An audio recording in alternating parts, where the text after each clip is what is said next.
Okay, sa mga nagtatanong dyan guys, magandang hapon sa inyong lahat. Sa mga nagtatanong ng saan daw po kinuha ang 9. So, ang 9 po kasi guys ay sa sumada ng bawat numero. So, dito po nagkakaroon ng positive 9 to negative 9. Okay, so ibig sabihin niyan guys, plus 9 at minus 9 ang ibig sabihin ng positive 9 to negative 9. Okay, so dyan po guys, ito pong plus 9 sa negative 9 ay dahil po yan dito. Okay?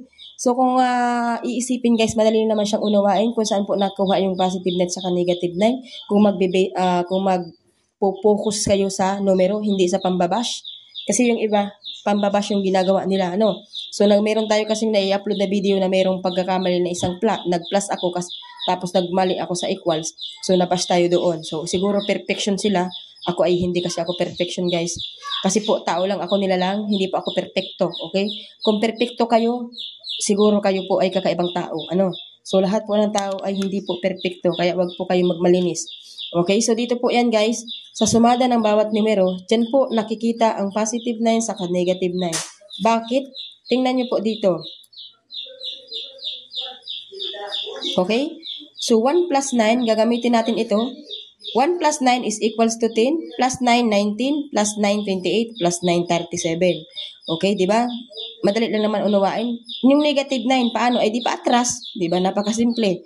37 minus 9, 28 minus 9, 19 minus 9, 10 minus 9, and 1. O, di ba? Napakasimple. Diyan po kinuha ang positive 9 sa negative 9. Okay, next. Dito naman po tayo sa 2. 2 plus 9, 11, plus 9, 20, plus 9, 29, plus 9, 38. Gamitin natin si negative 9. Paatras po tayo guys kasi negative nga eh. 38 minus 9, 29 minus 9, 20 minus 9, 11 minus 9 equals to 2. So number 3 na tayo guys.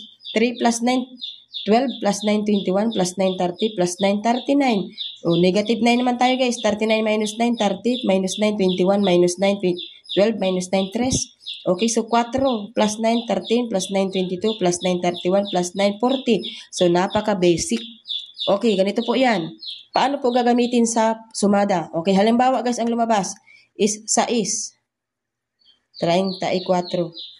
Paano yan ma'am? 6, 34 yung lumabas for the example. Paano po gagamitin si 9 sa negative 9 sa kasi plus 9? So, ibig sabihin guys, kapag mababa yung nasa una, malaki ang, pag nasa mababa ang nauna, so ibig sabihin, automatic ang gagamitin mo ay si plus 9. Kasi pwede ka mag-plus dito eh, di ba? So, ibig sabihin, 6 plus 9 is equals to 15. So, ibig sabihin guys, maaari siyang magsumada ng 15, 24. Nandito yan, tingnan nyo ha. 6 plus 9, 15 plus 9, 24 plus 9, 33. O, diba? Pero pag 34 na, wag nyo na pong gamitin si plus 9. Kasi pag nag-plus 9 na tayo dyan, mag-equals na pong sobra. Diba? So, ibig sabihin, automatic po, mag-negative na po tayo. So, 34, nandito yung negative, diba? 34 minus 9 is equals 25, 16 at 7. So, nandito na po yung sumada. 6, 34, tingnan nyo po dito sa 6, saka sa 34, okay? So, alin kaya dyan yung pwedeng lumabas? Diba? Ganon. So, pwede naman yan guys, ikopya nyo yung 6 at saka yung 34. Yung sumada ng 6 ay 15, 24, 33. Yung sumada naman po ng 34 ay 7, 16, 25. Ngayon, yan, alin po dyan ma'am ang lalabas? Hindi po natin alam kasi nakita nyo naman napakaraming numero ang lumabas, di ba? So, ganun ang pagsusumada guys. Hindi mo yan kahit pa alam mo yung sumada, kahit pa nakita mo yung sumada dyan, hindi ka pa rin sure kung alin po dyan yung lalabas kasi po maraming numero ang lumalabas sa sumada ng bawat numero. Okay? So, kaya nga guys dito, importante na meron kayo nito dahil gagamitin nyo ito, at gagamitin nyo ito sa pagsusumada.